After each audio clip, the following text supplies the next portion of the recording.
ప్రతిధ్వని. ఇది క్రీస్తు యేసు ప్రేమ ధ్వని, ఇది జగతిలో మ్రోగే సిలువ ధ్వని. పిలుచుచున్నది ప్రతి వారిని, వినుమా విశ్వసించుమా.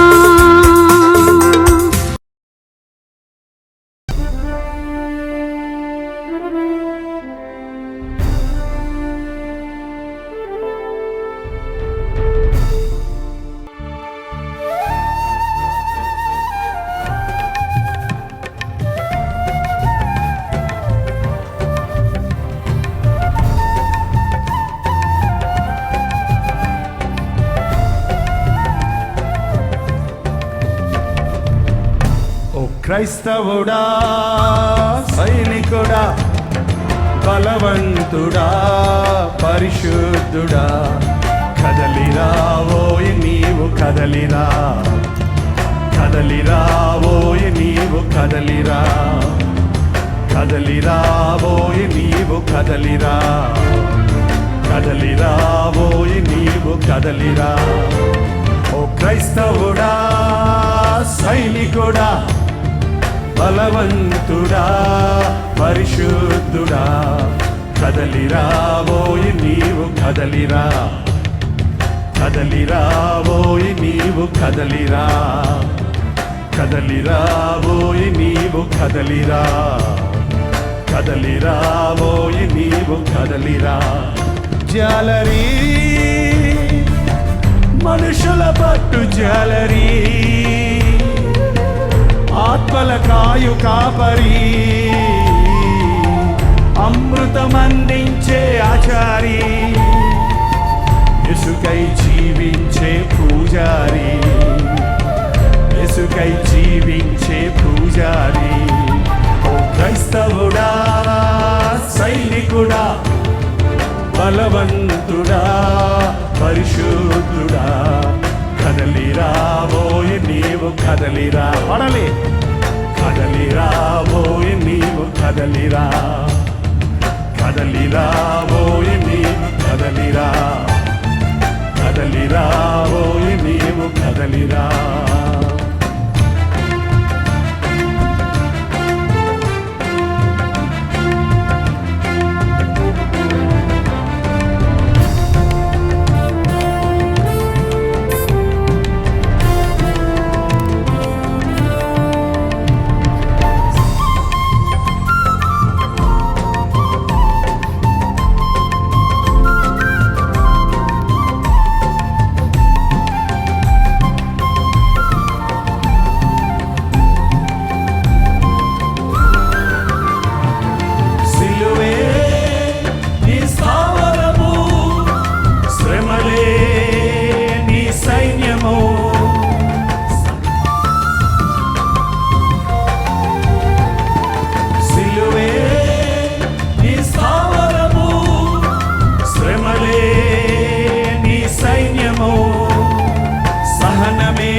సాక్ష్యమేని విజయము, సహనమేని ధైర్యము, సాక్ష్యమేని విజయము. ఓ క్రైస్తవుడా, సైనికుడా, బలవంతుడా, పరిశుద్ధుడా, కదలిరావోయ్ నీవు కదలిరా, కదలిరావోయ్ నీవు కదలిరా, కదలిరావోయ్ నీవు కదలిరా, కదలిరావోయ్ నీవు కదలిరా.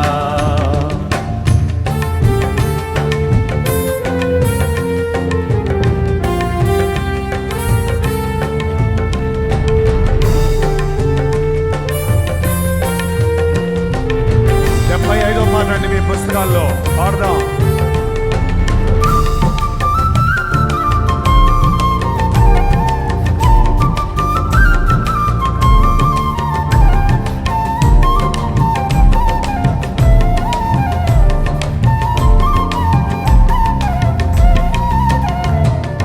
త్యాగమే నిక్షేమము, ప్రార్థనే నీ యవ్వనము.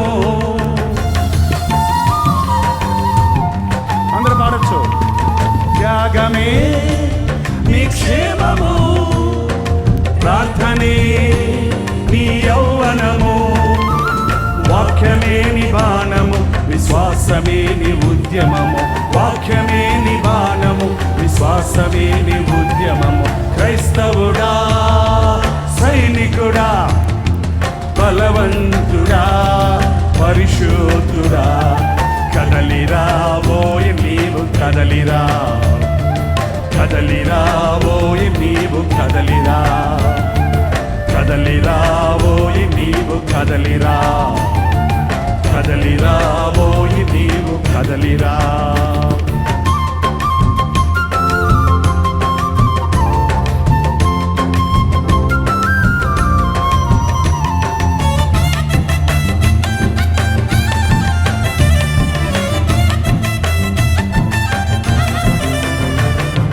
దేశములో విదేశములో, గ్రామములో కుగ్రామములో,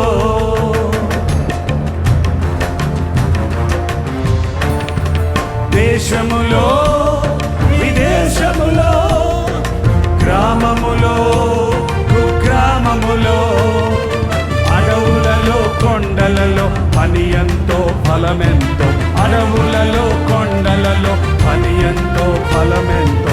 క్రైస్తవుడా, సైనికుడా, బలవంతుడా, పరిశుద్ధుడా, కదలిరా ఓయ్ నీవు కదలిరా, కదలిరా ఓయ్ నీవు కదలిరా, కదలిరా ఓయ్ నీవు కదలిరా, కదలిరా ఓయ్ నీవు కదలిరా.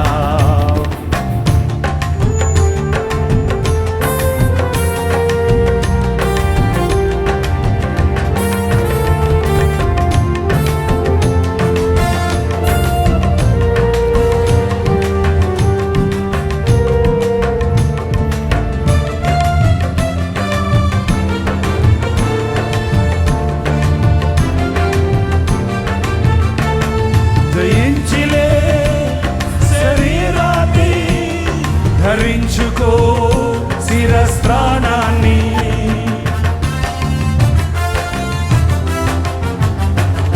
జయించిలే శరీరాన్ని, ధరించుకో శిరస్త్రాణాన్ని. అందించు విషపు సర్పాన్ని, యేసుచ్చు యేసు పథకాన్ని. అందించు విషపు సర్పాన్ని, యేసుచ్చు యేసు పథకాన్ని. క్రైస్తవుడా, సైనికుడా, బలవంతుడా, పరిశుద్ధుడా, కదలిరా ఓయ్ నీవు కదలిరా, కదలిరా ఓయ్ నీవు కదలిరా, కదలిరా ఓయ్ నీవు కదలిరా, కదలిరా ఓయ్ నీవు కదలిరా.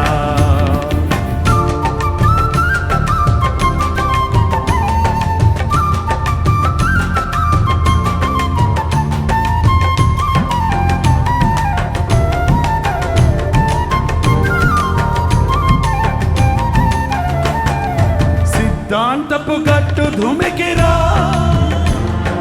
సాకు అనే మెట్టును దిగిరా.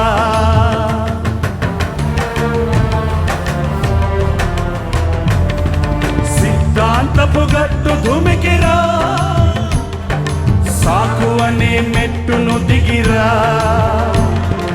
దీనుడ కడు ధన్యుడా, విధేయుడా, అజేయుడా. దీనుడ కడు ధన్యుడా, విధేయుడా, అజేయుడా. క్రైస్తవుడా, సైనికుడా, బలవంతుడా, పరిశుద్ధుడా, కదలిరా ఓయ్ నీవు కదలిరా, కదలిరా ఓయ్ నీవు కదలిరా, కదలిరా ఓయ్ నీవు కదలిరా, కదలిరా ఓయ్ నీవు కదలిరా.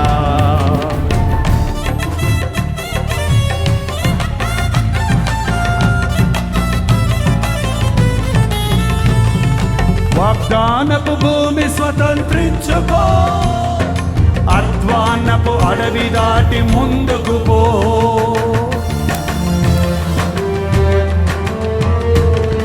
వాగ్దానపు భూమి స్వతంత్రించుకో,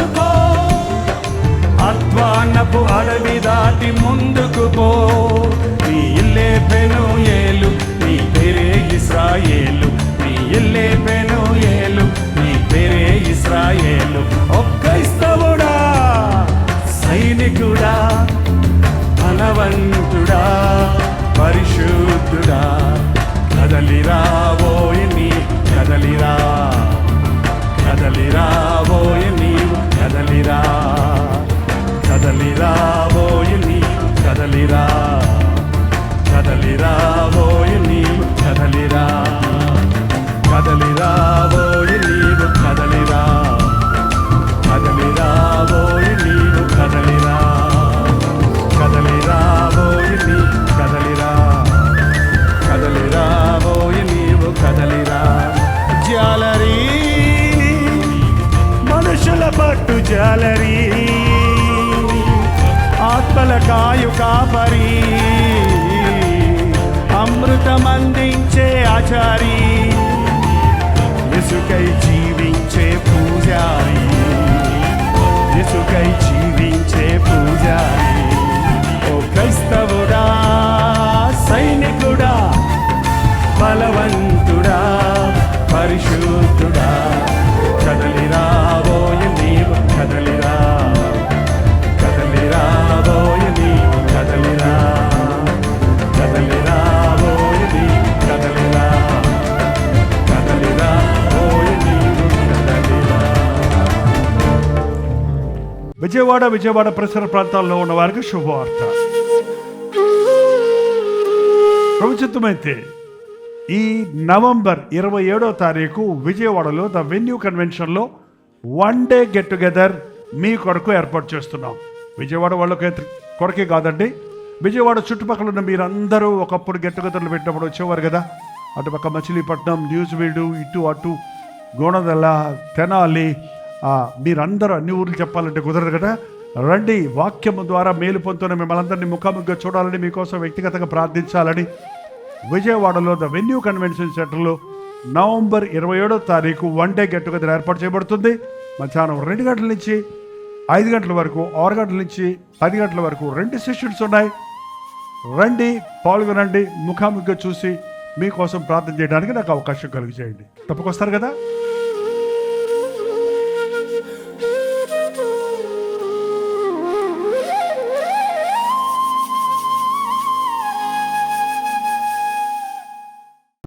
అపోస్తలుల కార్యములు 24వ అధ్యాయము 24వ వచనం చదువుతున్నాను, వినండి. కొన్ని దినములైన తర్వాత ఫెలిక్స్ యూదురాలైన ద్రుసిల్లా అను తన భార్యతో కూడా వచ్చి పౌలును పిలిపించి క్రీస్తునందలి విశ్వాసమును గురించి అతడు బోధింపగా వినెను. ఫెలిక్స్ యూదురాలైన ద్రుసిల్లా అను తన భార్యతో కూడా వచ్చి పౌలును పిలిపించి క్రీస్తునందలి విశ్వాసమును గురించి అతడు బోధింపగా వినెను. ఈ ఫెలిక్స్ ఒక చాలా గొప్ప అధికారి, చాలా గొప్ప అధికారంలో ఉన్నవాడు. అసలు చెప్పాలంటే పౌలు యొక్క భవిష్యత్తును నిర్ణయించే స్థితిలో ఉన్నాడు. పౌలు దగ్గర తీర్పు తీర్చడానికి వచ్చాడు. అలాంటి పౌలు మాటలు వినాలని ఆశ పుట్టింది. అతని భార్య పేరు ద్రుసిల్లా. ఆమె ఒక యూదురాలు, ఇతడు ఒక అన్యుడు. ఒకవేళ భార్య చెప్పిందేమో, ఏమండి ఎప్పుడు చూసినా కసుబుస్సం అంటున్నారు, ఎప్పుడు చూసినా మీ ఉద్యోగపు ఒత్తిడిలో ఉన్నారు, మీ పరిపాలనలో ఉన్న సమస్యలు మిమ్మల్ని తినేస్తున్నాయి, కొంచెంసేపు ఏమైనా చక్కటి మాటలు విందాం, దేవుని మాటలు విందాం, మనసుకు నెమ్మది కలుగు చేసే మాటలు విందాం. ఆ పౌలు ఉన్నాడు చూడండి, ఆయన గురించి చాలామంది చెప్పుకుంటున్నారు. ఆయన ఇప్పుడు చెరసాల్లో ఉన్నాడు. కొంచెం ఆయన పిలిపించండి, విశ్వాసమును గురించిన కొన్ని మాటలు చెబితే మనకు కొంచెం మనశ్శాంతి దొరుకుతుంది. ఏంటండి, ఎంతమందికి తెలుసు ఇలాంటి సభలకు వచ్చినప్పుడు, దేవుని మాటలు వింటున్నప్పుడు మనకు తెలియకుండానే మన హృదయాలలో ఉన్న గుబులు, దిగులు, పోరాటం, ఒత్తిడి, స్ట్రెస్, టెన్షన్ అంటారు చూడండి, వాటన్నిటి నుంచి మనకు ఉపశమనం కలుగుద్ది. అందుకే కదా సరదాగా చాలామంది కాలక్షేపణ కొరకు ఆటలు చూస్తారు. ఒక ఆట చూసి వచ్చినోడికి ఏదో ఫుట్బాల్ మ్యాచో క్రికెట్ మ్యాచో చూస్తారు చూడండి, అక్కడెక్కడో బ్యాట్ కొడుతుంటే అక్కడ బౌల్ అనగానే ఇక్కడోడు టీవీలో చూసి ఎగురుతుంటాడు పైకి కిందకి.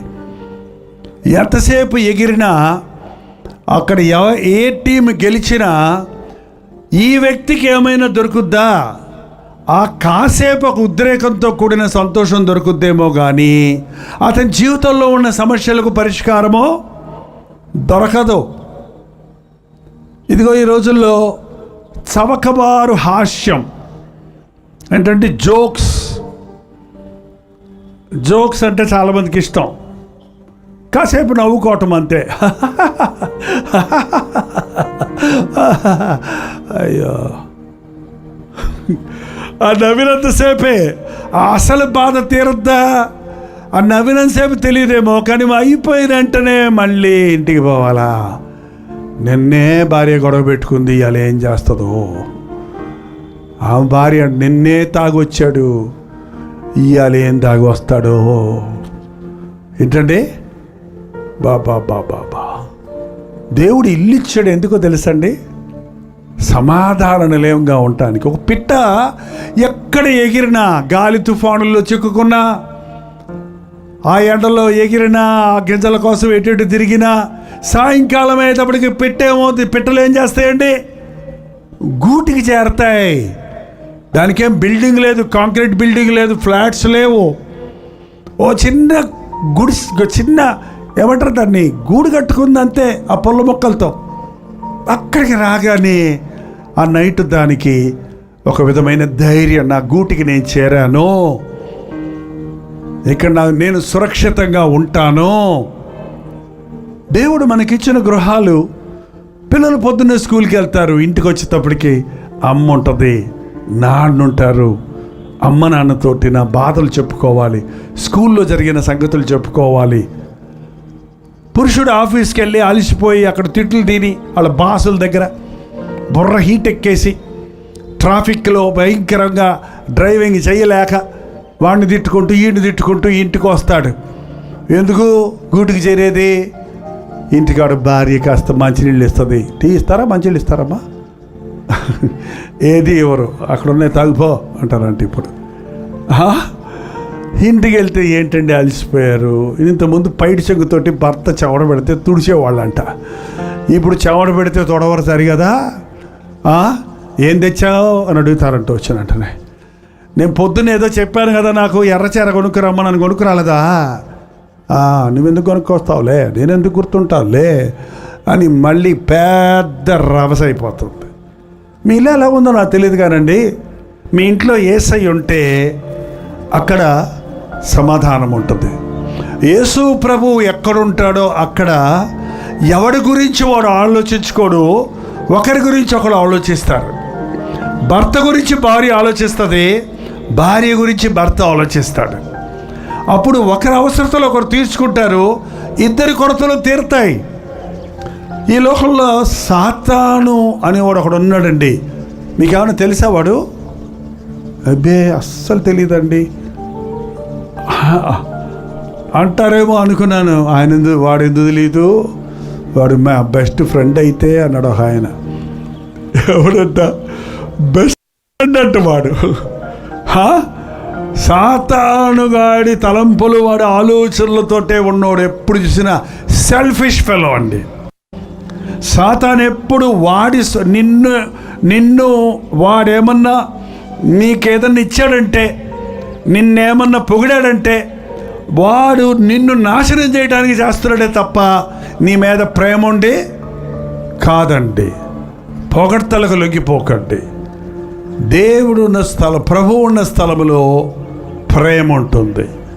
ప్రేమ ఉన్న స్థలములో సమాధానం ఉంటుంది. మీ గృహం పరలోకానికి నమూనాగా భూలోకంలో దేవుడిచ్చిన చిన్న పరలోకంగా ఉండాలి. హల్లెలూయా. ఒక సహోదరు చెప్పారు, అట్లీస్ట్ మీరు యేసయ్య బిడ్డలైతే మీ ఇంట్లో నుంచి అరుపులు కేకలు కాదు, ఇంటిలో భయం కాదు, ఒకళ్ళు చూస్తే ఒకళ్ళకి బెదిరింపులు కాదు, అలకలు కాదు, ఏడుపులు కాదు, పరలోకంలాగా ఉండాలి. పిల్లలు పరిగెత్తుకుంటూ నీ దగ్గరికి రావాలి. భార్యాభర్తల మధ్య అన్యోన్యత ఉండాలి. ఒకరి గురించి ఒకరు ఆలోచించుకోవాలి, ఒకరికొకరు సహాయం చేసుకోవాలి, ఒకరినొకరు ప్రేమించాలి. బయట గొడవలు ఎన్నైనా ఉంటాయి, ఇంటికి వచ్చేటప్పటికి వాటిని ఇంట్లో తీసుకురాబాకండి, గుమ్మంలో వదిలేసి తీసుకురండి. మీ ఆఫీస్ గొడవలు ఇంట్లో ఎందుకు చెప్పు, అక్కర్లా. పక్కింటి వాళ్ళకి ఎందుకమ్మా, వచ్చినంటేనే అలాగే చెప్తావు, మీ ఆయనకి చెప్తావు. ఇట్లా సెంట్రల్ జైల్లో నేను సేవ చేశాను. జైలుకి వెళ్ళి సేవ చేయడానికి వెళ్ళేవాళ్ళమండి. ఒక ఆయన చాలా డీసెంట్గా ఉన్నాడు, మంచి ఆఫీసర్, ఆయన మంచి ఎడ్యుకేటెడ్ డీసెంట్గా ఉన్నాడు. ఆయన లైఫ్ ప్రిజన్మెంట్లో ఉన్నాడు, దిగాలుగా కూర్చొని ఉన్నాడు. ఏంటి సార్ ఏమైంది, మీరు ఏం నేరం చేశారు మీరు అడిగితే, మేము కంపెనీలో పనిచేస్తున్నామండి, మేము అందరము కొలీగ్స్మి, ఒక క్వార్టర్స్లో ఉండేవాడిమి. ఒకరోజు నేను ఫ్యాక్టరీ నుంచి అలసిపోయి వచ్చాను. నేను వచ్చేటప్పటికి నా భార్య చాలా కోపంగా ఉంది. ఏంటమ్మా అని అడిగితే, ఆ పక్కింటి ఆయన భార్య నా మీద గొడవకు వచ్చింది. ఏదో చిన్న గొడవలు అవన్నీ ఇప్పుడు ఎందుకులేండి, నన్నంటే అంది, మిమ్మల్ని అనిందండి అని బాగా కోపం. అసలు అలసిపోయి వచ్చాడు కదా. ఆ పక్కింటి ఆమె ఏం చేసింది, ఆయన అప్పుడే వచ్చాడు డ్యూటీ నుంచి అలసిపోయి, ఆమె ఎక్కిచ్చింది ఈమె మీద, ఈమె ఎక్కిచ్చింది ఆయన మీద. ఇద్దరు ఒకేసారి బయటకు వచ్చాడు. ఏరా అంటే ఏరా అనుకుంటూ వచ్చాడంట. ఆ వచ్చేటప్పుడు ఏదో అక్కడ ఆ కత్తి ఏదో ఉంటే కత్తి పట్టుకొని వచ్చాడు ఇతను. ఆ కోపంలో ఉద్రేకంలో వాడిని పొడి చేశాడు, చచ్చిపోయాడు. ఏమైందండి ఇప్పుడు?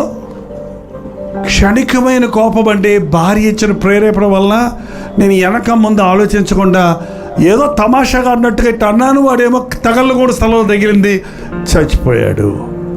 వాడేమో చచ్చిపోయాడు, నేనేమో ఇప్పుడు ఎవరో చెప్పుకుంటారు వీళ్ళిద్దరు, ఎవరిద్దరు ఎంత భయంకరం. ఇంటికి వచ్చేటప్పటికి బయట గొడవలు తీసుకురాకండి, ఇంటి గొడవలు తీసుకురాకండి. గుమ్మంలోనే ప్రార్థన చేయండి. మీ ఇంట్లో ప్రార్థన పెట్టండి. కుటుంబ ప్రార్థన ఉందా మీ ఇంట్లో? కుటుంబ ప్రార్థన చేసుకోండి. మీ భర్తకు మీరు ఇచ్చే మంచి సలహా, దేవుని వాక్యం విందామండి, ప్రార్థన చేసుకుందామండి. ఈ రోజున అనేక గృహాల్లో ఎప్పుడైనా సరే అండి, ఇంట గెలిచి రచ్చగలవమన్నాడండి. ఇంటిలో సమాధానం ఉంటే ఆ పురుషుడు కానీ స్త్రీ కానీ, మరి ముఖ్యంగా ఆ ఇంట్లో పెరిగే బిడ్డలు కానీ ప్రవీణులు అవుతారు. ఇంటిలో సాతానుకు చోటిస్తే బయట ప్రపంచంలో నువ్వెంత ఆరిదేరిన వాడివైనా నీకు మనస్సుకు నెమ్మది దొరకదు.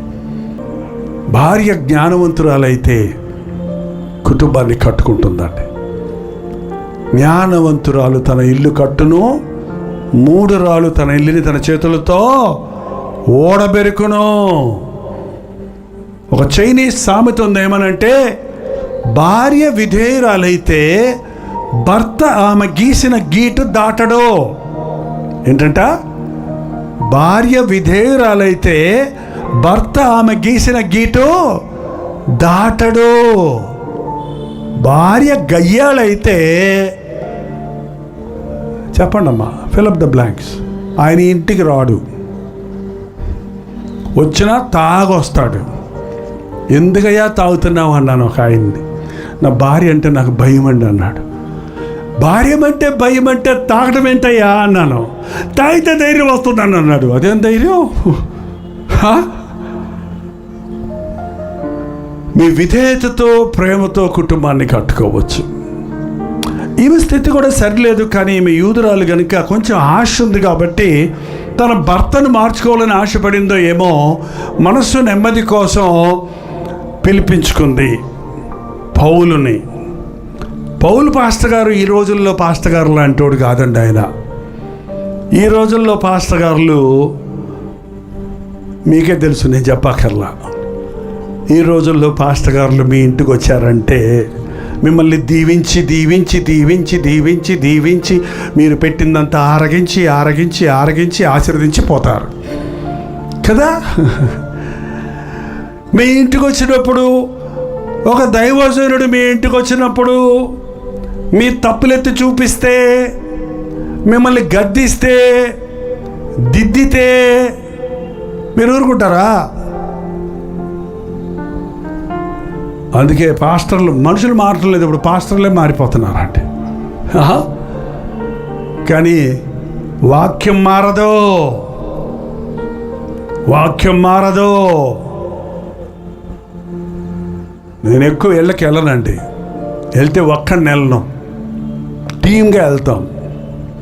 వెళ్ళినప్పుడు అక్కడ చూసిన విషయాలు ఏమైనా తప్పులుంటే, అక్కడ ఏంటంటే పిచ్చి పిచ్చి కనపడుతుంటాయి కొన్నిసార్లు. ఒక ఇంట్లోకి వెళ్ళగానే అయ్యారు ఎప్పుడు మీరు కాలు పెట్టండి మాకు ఆశీర్వాదం, మీరు కాలు పెట్టండి ఆశీర్వాదం అని చాలా రోజులు చెప్తుంటే, కాలు పెడతాం కాదయ్యా, ప్రార్థన చేస్తాను, అప్పుడు వస్తుంది ఆశీర్వాదం.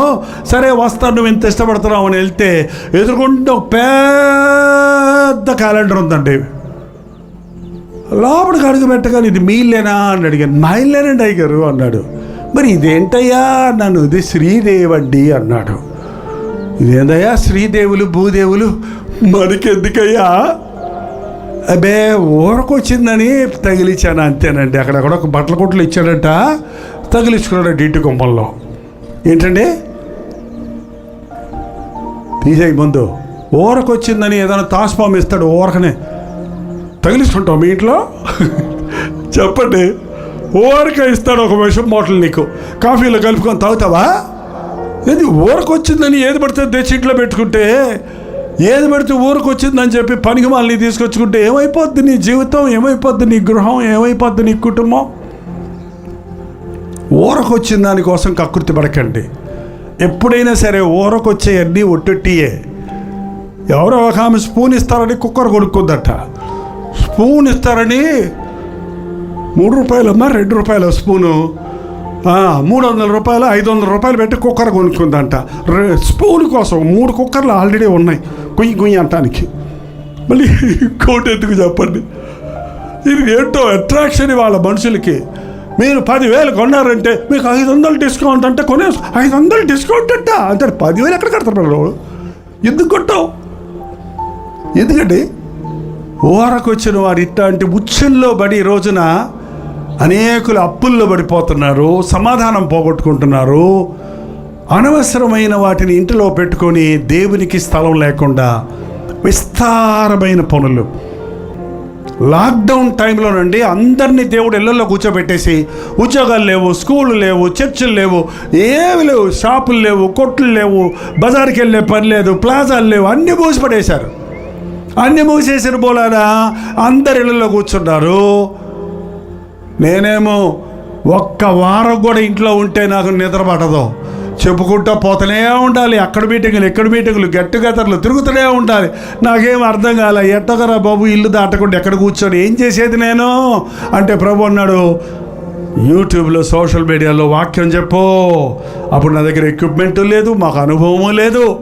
ప్రారంభించామంటే ఒక 40 రోజులు చేద్దామని ప్రారంభించి ఇవాళ 1050 రోజులు పైబడైపోయిందండి. ఆపకుండా వెళ్ళిపోతుంది. ఆ రోజుల్లో అందరూ కూర్చునే వాళ్ళు ఇళ్లలో కాబట్టి 20,000 మంది 30,000 మంది చూసేవాళ్ళు. ఇంక వేరే పని లేదుగా. కాబట్టి వాక్యం విని అందులో వాళ్ళ బాధలు, వాళ్ళ కష్టాలు, వాళ్ళ భయం, కరోనా వస్తుందేమన్న భయం, ఉద్యోగాలు పోయిన దిగులు, అప్పుడు సరిగ్గా దేవుని వాక్యం వారిని ఆదరించింది, మార్చింది. చాలామంది తాగుబోతులు మారారు, చాలా కుటుంబాల్లో మార్పు వచ్చింది. చాలామంది పురుషులు వాక్యం వినని వారు, భార్య ప్రార్థించి ఇదిగో ఈ మాటలు వినండి అని కూర్చోబెడితే పురుషులు భార్య భర్తలు ఇద్దరూ మారి బిడ్డలను కూర్చోబెట్టి కుటుంబాలు రక్షించబడ్డాయి. కానీ ఇప్పుడు మళ్ళీ అన్నీ తెరిచేశారుగా. ఉద్యోగాలు, స్కూల్స్, కాలేజీలు. కాబట్టి ఇప్పుడు 3,000 మందో 4,000 మందో చూస్తున్నారు అంతే. అక్కడ కూర్చోండి, లైవ్లో కూర్చోండి. తర్వాత చూసేవాళ్ళు చాలామంది ఉన్నారులేండి. అండ్ 20,000 మంది 30,000 మంది చూసిన వాళ్ళు 3,400 మంది దిగిపోయారంటే నిజంగా ఎన్ని పనులున్నా 9 గంటలు అయ్యేటప్పటికి దేవుని సందులో 1 గంట కూర్చుంటే నాకు ఆశీర్వాదం అని నమ్మిన వాళ్ళు మాత్రం చూస్తున్నారు. మిగిలిన వాళ్ళందరూ పనుల్లో పడి టైం లేదండి వాక్యం వినటానికి. సాతానుతో గొడవ పెట్టుకోవడానికే టైం చాలటం లేదండి మాకు. ఏంటండి, ఇంట్లో గొడవలే ఎక్కువైపోయినాయండి, ఆఫీసు గొడవలే ఎక్కువైపోయినాయండి, ఆర్థిక సమస్యలు ఎక్కువైపోయినాయండి, ఒంట్లో బాగాలేదు, ఇంట్లో బాగాలేదు, అది బాగాలేదు, ఇది బాగలేదు, అన్నీ బాగుంటాయా? దేవుని దగ్గర కూర్చోబయ్యా.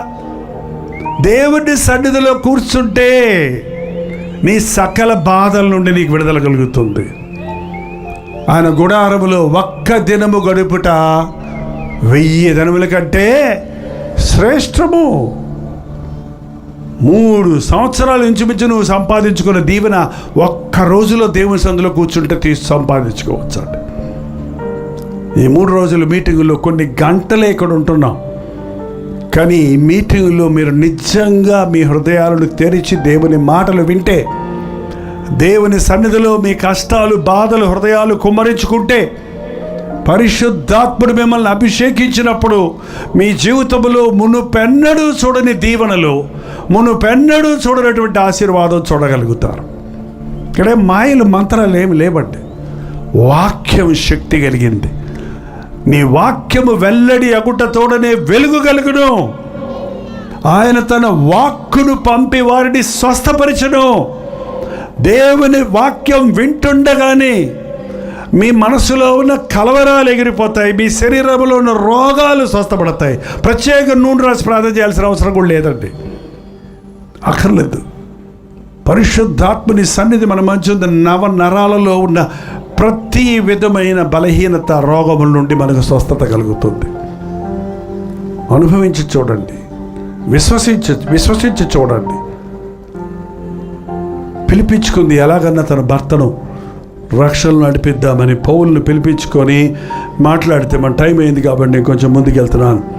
25వ వచనం, అప్పుడు అతడు నీతిని గురించి, ఆశా నిగ్రహణ గురించి, రాబో విమర్శన గురించి ప్రసంగించాడు. ఏం ప్రసంగించాడు? పౌలు బోధలో ఏముందండి? నీతి, దేవుని నీతి, నీతిని గురించిన ప్రసంగాలు లేవి. వాళ్ళ ఆశీర్వాదాలు కావాలంతే. నీతి కలిగి బ్రతుకుతున్నావా? స్వనీతి కాదు, ప్రతివాడికో స్వనీతి ఉంటుంది, కానీ దేవుని నీతి. మన నీతి క్రియలన్నీ దేవుని ముందు మురికి గుడ్డల్లాగా ఉన్నాయండి, కానీ క్రీస్తు మరొకరకు నీతిగా అయ్యాడు.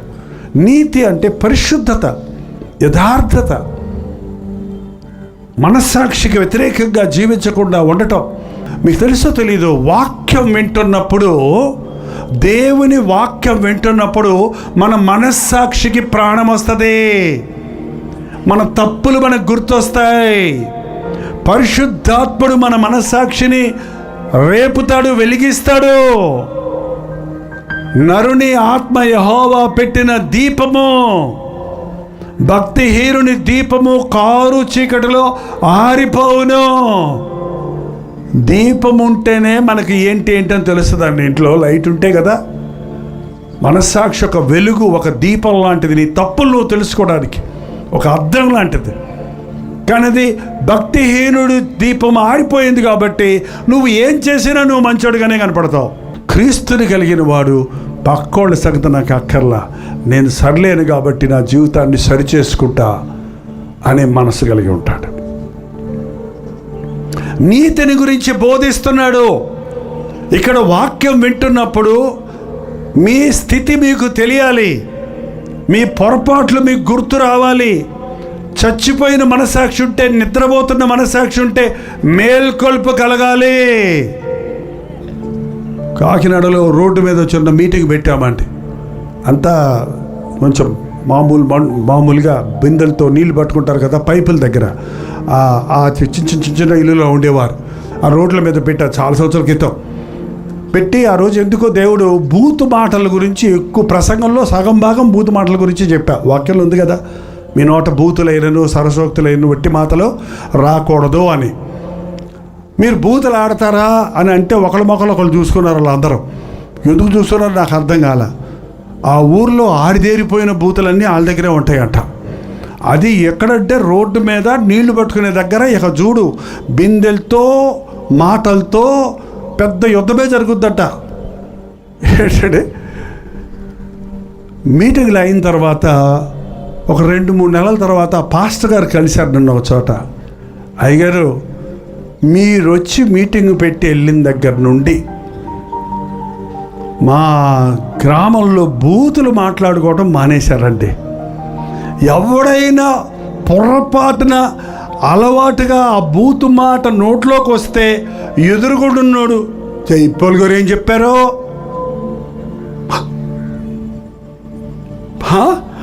దేవుని వాక్యం ఏం చెబుతుంది అనగానే నోరు మూసేసేవారు అంటండి. ఎట్లా వచ్చిందా ఒప్పుకోలు, ఎట్లా వచ్చిందా జయం? నీ తప్పు నీకు తెలిస్తే కదండి దాంట్లో నుంచి విడుదల నీకు తెలిసేది. ఇప్పుడు మనం డాక్టర్ దగ్గరికి వెళ్తున్నాం,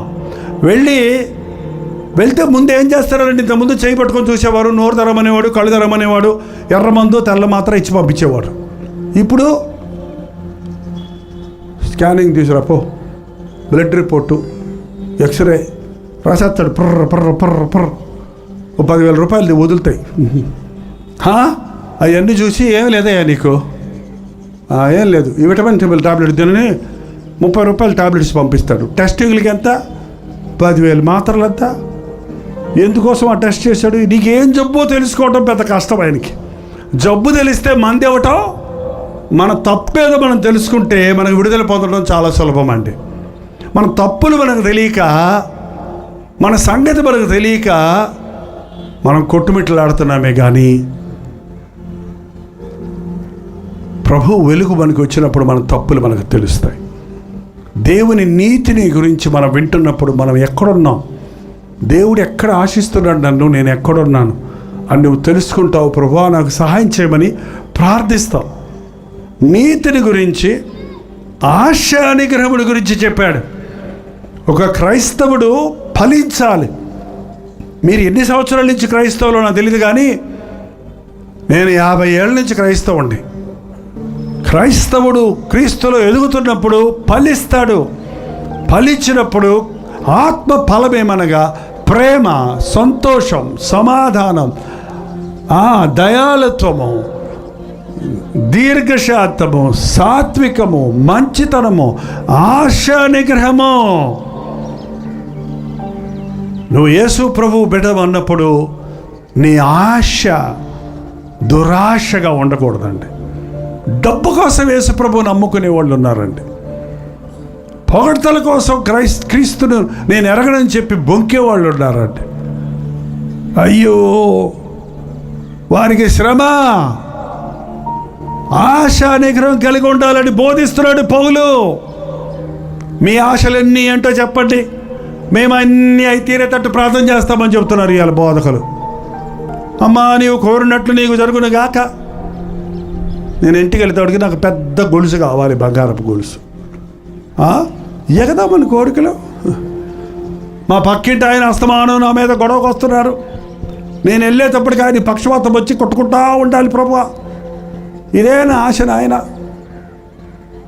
ఏం ప్రార్థనలండి? నీ పొరుగువాడి కోసం ప్రార్థన చేయమంటే, శత్రువు కోసం ప్రార్థన చేయమంటే, ఇలాంటి బుద్ధి లేని ప్రార్థనలు, పనికిమాలిన ఆశలు. నో నో నో నో, నీ ఆశ యేసయ్యలాగా ఉండాలి. ఏంటంటే మా ఆశ క్రీస్తు కొరకు బ్రతకాలి, క్రీస్తు ప్రేమను ఆలో చూడాలి, పరిశుద్ధంగా బ్రతకాలనే ఆశ, ఆత్మలను సంపాదించాలనే ఆశ, దేవుణ్ణి మహిమపరచాలనే ఆశ. నాకు తెలియదండి, నేను మాత్రం ఈ 51 సంవత్సరం ప్రభు రక్షించిన తర్వాత ఒకటే ఆశ నాకు. ఎక్కడికి వెళ్ళినా, ఏ ప్రయాణం చేసినా, ఏ మీటింగ్ పెట్టినా, ఏ టీవీ ఇచ్చినా, ప్రోగ్రామ్ ఇచ్చినా, ఒక మనిషిని ప్రభు దగ్గరికి రక్షించాలి, ఒక మనిషిని సిద్ధపరచాలి, పరిపూర్ణ చేయాలి, ప్రభు సాక్షులుగా నిలబెట్టాలి. అంతకు మించిన ఆశలు. మందిరాలు కట్టుకోవాలి, పెద్ద మందిరం కట్టాలి, నాదే పెద్ద మందిరం ఉండాలి అని నేను ఎప్పుడు అనుకోలేదు. అందుకే మాకు మందిరాలు లేవు, అద్దె స్థలాల్లోనే జరుపుతున్నాం. మెడ్రాసులో చిన్న మందిరం మాత్రం ఉంది, అంతే. ఎప్పుడో కట్టింది 20 ఏళ్ల క్రితం. అంతకు మించి మందిరాలు అన్ని ఊర్లో పెట్టేయచ్చు. నేను సభలో మీటింగులు, చర్చిలు పెట్టేయచ్చు, బ్రాంచ్లు పెట్టేయచ్చు. అది కాదు దేవుని ఉద్దేశం. ఏ సంఘంలో ఉంటేమయ్యా, యేసయ్య బిడ్డగా ఉండయ్యా, మీ సంఘానికి నువ్వు వెళ్ళి మా దీవెనకరంగా ఉండమ్మా. దేవుని వాక్యం ఇక్కడేనో వెళ్ళి మీ సంఘంలో నీవు ఆశీర్వదించబడి ఇతరులకు మాదిరిగా ఉండు. దేవుని బిడ్డలు, దేవుని వాక్యం, దేవుని సొత్తు. నీకేంటి స్వార్థం ఇందులో? నిన్ను పిలిచిన వాడు దేవుడు, నువ్వు దేవుని కోసం బ్రతికితే ఆయన నామానికి మహిమ వస్తుంది. ఏంటి మీ ఆశలు? ఒకసారి కాగితంలో రాసి చూసుకోండి మీ ఆశలు ఏంటో. మీకే అసహ్యం వేస్తే, చిచి ఇట్లాంటి చవకబారి ఆశలు నేను కలిగి ఉన్నాను, ఇట్లాంటి దురాశలు నేను కలిగి ఉన్నాను, ఇట్లాంటి లోకపాశలు నేను కలిగి ఉన్నాను. వాక్యం వింటుంటేనే అర్థమవుద్ది. లేకపోతే నువ్వు చాలా మంచివాడివి, చాలా మంచిదానివి. పౌలు గారు ప్రసంగం చాలా గట్టిగా ఉంటుందండి. మనిషి పొట్టుడే, నత్తుడే, కానీ వాక్యం అందిస్తుంటే ఎడపెడ దౌడలు వాయించినట్టు ఉండేది. అందుకే ఆయన ఫేమస్ అవ్వలా, అందుకే ఆయన చర్చిలు, బిల్డింగులు కట్టలా, ఆయన ఎవరు లెక్క చేయలే. తండ్రి పంపించేవాళ్ళు ఎక్కడికి వెళ్ళినా. ఇందాకేంటో తీసుకొచ్చి నాకు శాలువాలు, పూల దండలు అన్నీ ఇచ్చారు చూడండి. అబ్బే ఎక్కడ సన్మానం చేయలే. ఎక్కడో పుట్టుకుంటోడు కాళ్ళు వేస్తే దండలు తీసుకొచ్చి దేవతలు దిగొచ్చారని చెప్తుంటే ఆయన ఏమన్నాడు తెలుసా? నాయన మీకు దండం బాబు, నేను మీలాంటి నరుణ్ణే, మీరు నన్ను కాదు ఆకాశాన్ని భూమిని సృష్టించిన సృష్టికర్తను ఆరాధించండి. నీ మనస్సాక్షి కదిలించబడని బోధను వినటం వల్ల నీకేం ప్రయోజనం అండి? మీ తప్పులు మీరు తెలుసుకోలేని చోట దేవుని వాక్యం వింటున్నానికి గంటలు ఉన్నప్పటికీ నీ హృదయానికి మార్పు కలగకపోతే ఎన్ని సంవత్సరాల నుంచి ఉంటే ఏంటి ప్రయోజనం? కదండి, మనం డాక్టర్ దగ్గరికి వెళ్తాం, మందు ఇస్తున్నాడు, జబ్బు తగ్గటం లేదు, మళ్ళీ వెళ్తావా? రెండోసారి వెళ్తావు, మూడోసారి వెళ్తావు, మళ్ళీ వెళ్తావా? ఇంకెళ్ళవు. ఇంకేం ప్రయోజనం? నువ్వు డాక్టర్ దగ్గరికి వెళ్తే నీ జబ్బేదో చెప్పకుండా మీ పక్కింటి ఆయనకి, మీ ఎదురింటి ఆయనకి, మీ తాతగారికి, మీ నాయనమ్మకి మందులు ఇచ్చి పంపించాడు అనుకోండి, మీరేమంటారు? అరే నా సంగతి చెప్పవయ్యా అని అడగరా? దేవుని వాక్యం వినటానికి వచ్చినప్పుడు మనం కాకమ్మ కథలు, అమెరికాలో ఏం జరిగింది, జపాన్లో ఏం జరిగింది, సైన్స్ ఏం చెప్తుంది, హిస్టరీ ఏం చెప్తుంది, ఇవన్నీ వినటానికి బోల్డ్ ఛానల్స్ ఉన్నాయి, బోల్డ్ మీటింగ్స్ ఉన్నాయి, బోల్డ్ ఫంక్షన్స్ ఉన్నాయి. ఇక్కడ ఏం చెప్తానికి ఏం కావాలి? మనం మీటింగ్లకు వచ్చిన వాళ్ళకి ఎవరి సంగతి కావాలి? నా సంగతి కావాలి. నేను మనుషుల ముందు ఎలా ఉన్నా, కానీ నా దేవుని ముందు నేను ఎలా ఉన్నానో తెలుసుకోవాలి. నా హృదయ రహస్యాలు బయటికి రావాలి. పౌలు బోధ చేస్తున్నప్పుడు హృదయాలు కదిలేయండి. హృదయాలు కదలకుండా చెవులు దురదలు మాత్రం తీరే బోధలు ఎక్కువైపోయినాయి ఇవాళ. ఆనాడే చెప్పాడు పౌలు, మనుషులు సద్బోధను వినక కల్పనా కథల వైపు తిరుగుచు దురద చెవులు గలవారై ఉంటారు. ఏంటంటే గమ్మత్తులు, జిమ్మిక్కులు చెప్పాలి, కొత్త విషయాలు చెప్పాలి. ఒక చోట దావీదు గురించి చక్కగా ఏదో దేవుడిచ్చిన వర్తమానం అందిస్తే ఒక ఆమె వచ్చి, అయ్యగారు మేము దావీదు గురించి ఇన్నిసార్లు విన్నాం, జుట్టు పట్టుకొని చూపించింది, ఇన్నిసార్లు విన్నాం, మీరు ప్రకటన గ్రంథం గురించి చెప్పండి, పరమగీతాల గురించి చెప్పండి, ఇవన్నీ మీరు చెప్తే ప్రయోజనం లేదు మాకు. ఏమిన్నావు మా దావీదు గురించి? ఎన్నిసార్లు విన్నావు? ఏమొచ్చింది? దావీదుకున్న విరిగిన హృదయం నీకుందా? దావీదుకున్న పశ్చాత్తాపం నీకు కలిగిందా? తను తప్పొప్పుకొని విడిచిపెట్టాడు, నువ్వు చేసావా? అది అక్కర్లే మనకు. ప్రకటన గ్రంథంలో ఉరుములు ఎట్టొస్తాయి, మెరుపులు ఎట్టొస్తాయి అంటే ఇప్పుడు ఇటు చూస్తావు అన్నమాట. వస్తే నువ్వు ఎత్తపడతావా అంటే నేను ఎందుకు ఎత్తపడను? మనసాక్షి ఉంటే కదా. ఇంట్లో భర్తతో గొడవ పెట్టుకొని వచ్చి కూర్చున్నావు, నేను ఎందుకు ఎత్తపడను? ఎట్టెత్తపడతావమ్మా? ఎట్టెత్తపడతావు? ప్రభువుని ఎదుర్కోవడానికి సిద్ధంగా ఉండాలి. ఓ పాస్టర్ గారు పిల్లలకి కుటుంబ ప్రార్థన జరిపిస్తారండి. పిల్లలకు నేర్పించి చిన్నప్పటి నుంచి, ఒరేయ్ ఇవాళ స్కూల్లో అబద్ధాలు ఆడినా, ఎవరైనా పెన్సిళ్ళు దొంగిలించినా, ఎవరితో గొడవ పెట్టుకున్నా, ఏదైనా చేసినా మీరు పడుకోబోయే ముందు ఒప్పుకొని పడుకోండి. ప్రభు వస్తే మనం అలా పరలోకానికి వెళ్తాం, లేకపోతే ఉండిపోతారు అని చెప్పి వాళ్ళతో చెప్తే రోజు పిల్లలు వాళ్ళ తప్పులో పోయి వాళ్ళ టీచర్ని తిట్టాను, మనసులో తిట్టుకున్నాను, మమ్మీ ఇవాళ పెన్సిల్ దొంగతనం చేశాను, అబద్ధం ఆడాను అని చెప్పేవాళ్ళంట. ఒకరోజు ఒక అబ్బాయి మాత్రం నేనేం తప్పు చేయలేదు మమ్మీ అన్నాడు. నాన్న నేను ఎంత మంచోడు అయిపోయావరా అని ప్రార్థన చేసేసింది. పడుకుండిపోయారు. అర్ధరాత్రి ఆ కుర్రోడు, ముగ్గురు కొడుకులు అనుకుంటా, ముగ్గురు నలుగురు పిల్లలు, అర్ధరాత్రి ఆ పిల్లోడు లేచి నన్ను కూడా తీసుకెళ్ళు, నేను కూడా వస్తాను మంచం మీద కూర్చొని కేకలేస్తున్నాడు. 6 ఏళ్ళు 7 ఏళ్ళు అబ్బాయి అంతే. నేను వస్తా. ఏమైందిరా? నన్ను వదిలిపెట్టేశారు ఏమైందిరా అని తడితే, ఉన్నారా మీరందరూ? మమ్మీ యేసయ్య మేఘారుడు వస్తున్నాడు, బూరల ధ్వని వినపడింది, ఆకాశంలో గొప్ప వెలుగు కనపడింది, మీరందరు నాన్న వెళ్ళిపోతున్నాడు, నువ్వు వెళ్ళిపోతున్నావు, అన్న వెళ్ళిపోతున్నాడు, అక్క వెళ్ళిపోతుంది, తమ్ముడు వెళ్ళిపోతున్నాడు. నన్ను అంటే మీరు వెళ్ళిపోతూనే ఉన్నారు, నాకు చూడడం లేదు. నేను పోదామంటే నా కాలేమో ఇక్కడ బురదగుంట్లో ఇరుక్కుపోయింది, నా కళ్ళ ముందే వెళ్ళిపోతున్నారు మమ్మీ, నేను అదేద్దరా అందరు వెళ్ళిపోతే మరి నువ్వెందుకు వెళ్ళిపోయావు? ఏ బురద దొక్కేవరా నువ్వు? ఇలా సరిగ్గా పడుకోని ముందు తప్పులు ఒప్పుకోమని ఒప్పుకున్నావా? లేదు మమ్మీ పెన్సిల్ దొంగతనం చేశాను, చెబితే నువ్వు తిడతావని చెప్పలేదు. రే మనసాక్షరం లేకపోతే ప్రభు వచ్చినప్పుడు ఇడిచిపెట్టబడతాం. పో రేపు వెళ్ళి టీచర్ దగ్గర చెప్పి ఆ అబ్బాయి దగ్గరికి వెళ్ళి క్షమాపణ అడిగి ఆ పెన్సిల్ ఇచ్చేసి నేను దొంగనని చెప్పు. అందరు దొంగ అని ఎగతాలు చేస్తారో అయినా పర్వాలేదు, ప్రభు వస్తే నువ్వు ఎత్తబడాలంటే మనుషులు నిన్ను అసహించుకున్నా పర్వాలేదు, కానీ నీ మనసు సరిగా పెట్టుకో. ఈ రాత్రి చెప్పండి, ఎంతమంది వెళ్తారు ప్రభు వస్తే? పనులు చేయెత్తేస్తారు. పరలోకం వెళ్ళాలని ఆశ ఎంతమందికి ఉంది అంటే అందరు చేయెత్తేస్తారు. పాపం కొంతమంది ఎత్తిపోతున్నారు అప్పుడే. నరకం వెళ్ళాలని ఎంతమందికి ఆశ ఉంది అంటే ఎవరు ఎత్తరు. కొన్నిసార్లు నిద్రపోతుంటే పరలోకం వెళ్ళాలని ఎంతమందికి ఆశ ఉంది అంటే ఒక ఆయన నిద్రపోతున్నాడంట, అందరూ చేతులు ఎత్తి దింపడం మాత్రం చూశాడంట. అయ్యయ్యో అందరు చేతులు ఎత్తారు, నేను నిద్రపోయి ఎత్తలేదే, ఈసారి ఏం చెప్తారు పాస్టర్ గారు, కరెక్ట్గా చెప్పేటప్పుడు చెయ్యి ఎత్తాలి అని చెప్పి రెడీగా ఉన్నాడంట. నరకానికి ఎంత పోతారో చెయ్యి ఎత్తండి అని పట్టక్కన ఎత్తించాడట. అందరు చూసి నవ్వేశారు. అర్థపర్థం లేకుండా చేతులు ఎత్తబాకండి. పరలోకం వెళ్ళాలని అందరికీ ఆశ అండి, కానీ పరలోకం కొరకు సిద్ధపాటు ఉందా? మనం ఆశా నిగ్రహం లేకుండా, క్రీస్తు రక్తములో కడబడి నీతిమంతులుగా తీర్చబడకుండా పరలోక రాజ్యం చేరలేమండి.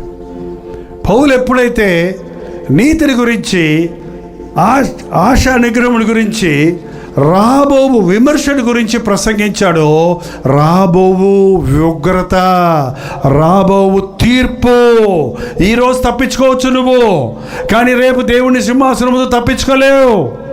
అప్పుడు సాక్ష్యాలతో పని లేదు, పిక్చర్స్ వీడియోస్ సాక్షులు ఎవరక్కర్లా. నీ సంగతి అంతా బాగా తెలిసిన ప్రభువు ముందు నిలబడి ఈ దేహంతో జరిగించినవన్నీ అవి మంచివైనా సరే చెడ్డవైనా సరే దేవునికి తీర్పు చెప్పాలి. చివరిగా ఒక వాక్యం చదువుకొని ప్రార్థన చేద్దాం. కొరింథీయులకు రాసిన మొదటి పత్రిక 6వ అధ్యాయం 9వ వచనం. కొరింథీయులకు రాసిన మొదటి పత్రిక 6వ అధ్యాయం 9వ వచనం. అన్యాయస్తులు దేవుని రాజ్యమునకు వారసులు కానేరని మీకు తెలియదా? మోసపోకుడి, జారులైనను, విగ్రహారాధికులైనను, వ్యభిచారులైనను, ఆడంగితనము గలవారైనను, పురుష సంయోగులైనను, దొంగలైనను, లోభులైనను, తాగుబోతులైనను, దూషకులైనను, దోచుకొని వారైనను దేవుని రాజ్యమునకు వారసులు కానేరరు. మోసపోకండి. జారులైనను, విగ్రహారాధికులైనను, వ్యభిచారులైనను, ఆడంగితనము గలవారైనను, పురుష సంయోగులైనను, దొంగలైనను, లోగులైనను, తాగుబోతులైనను, దూషకులైనను, దోచుకొని వారైనను. తాగొద్దని ఎక్కడుందంటే బైబిల్లో అంటాడు. తాగుబోతులు దేవుని రాజ్యానికి వెళ్ళరు. తాగుతున్నారా? కొంతమంది రహస్యంగా తాగుతారు. దోచుకునేవారు, లంచాలు తీసుకునేవాళ్ళు, మోసాలు చేసేవాళ్ళు, వ్యభిచారులు. ప్రభు చెప్పాడు, వ్యభిచారము చేయవద్దన్న మాట మీరు విన్నారు కదా, నేను మీతో చెప్పున్నదేమనగా ఒక స్త్రీని మోహపుతో చూచు ప్రతి వాడు వ్యభిచారము చేయుచున్నాడు. కామాతృత, కామాశలతో ఉన్నవారు, ఇలాంటి వారు దేవుని రాజ్యానికి వెళ్ళరండి. మీరు క్రైస్తవులని చెప్పుకున్న, బాప్తిసం పొందామని చెప్పిన ప్రయోజనం లేదు. మీరు ఇంటికి వెళ్ళిన తర్వాత దయచేసి ఈ మాట, ఒక్కొక్క మాట పట్టుకొని, దొంగలైనను అంటే నేనేం బ్యాంకులు దొంగతనం చేయలేదు, కానీ నువ్వు ఇంట్లో దొంగతనం చేసావేమో. 5 రూపాయలు దొంగతనం చేసిన దొంగతనమే, 5,000 దొంగతనం చేసిన దొంగతనమే. ఏంటండి?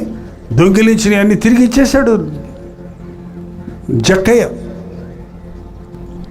మనస్సాక్షిని సరిచేసుకోండి. నిజమైన క్రైస్తవ బోధ హృదయ శుద్ధిని కలుగజేస్తుంది. మీలాంటి వాళ్ళు కారు అయితే 11వ వచనం చదవండి.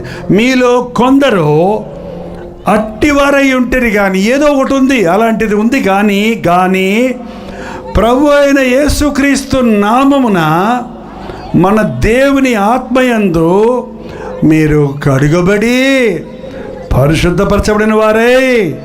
హల్లెలూయా.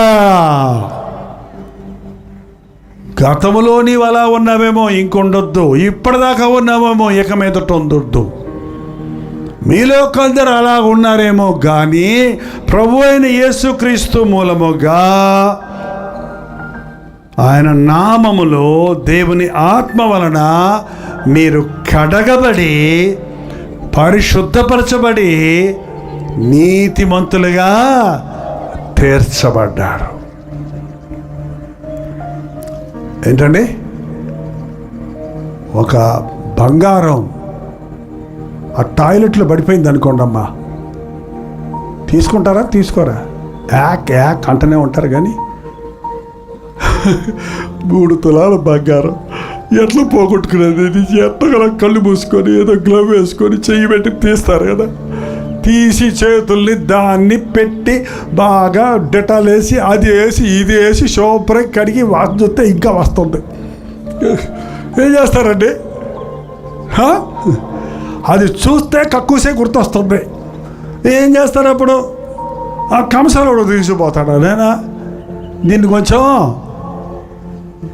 ప్యూరిఫై చేయి. వాడు ఏం చేస్తాడు? నిప్పుల్లో వేసి కాల్చేస్తాడు. వాసనే కాదు, దాంట్లో లోపట ఉన్న టంకము కూడా మొత్తం కల్తీ అంతా పోద్ది. దాన్ని బాగా కాల్చి బయటికి తీసినప్పుడు దాని మీద 916 ఏదో అంటారు, చూసారా? Purified gold, not 22 character, not 18 character. ఏంటంటే ఇది సువర్ణము. ఎప్పుడైంది? దాంట్లో పైనున్న మురికిపోయింది, దాంట్లో లోపల కల్తీ పోయింది, అది శ్రేష్టమైంది. యేసుప్రభు మనల్ని అలా చేస్తాడండి. ఆయన రక్తము కడగలేనంత హీనమైన దోషము ప్రపంచంలో ఇంతవరకు లేనే లేదు. నీ ఎంత పాపినైనా పరిశుద్ధపరిచి నీతిమంతుడిగా తీర్చడానికి సిద్ధంగా ఉన్నాడు.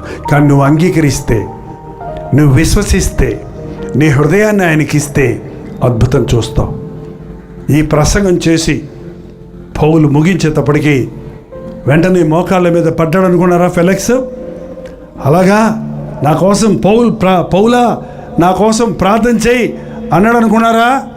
ఏమైందో అక్కడ చూసుకొని ముగించుకుందాం, ఇంటికి వెళ్దామండి. ఫెలిక్స్ భయపడి మారు మనసు పొందను. భయపడితే మారు మనసు పొందాలి కదా.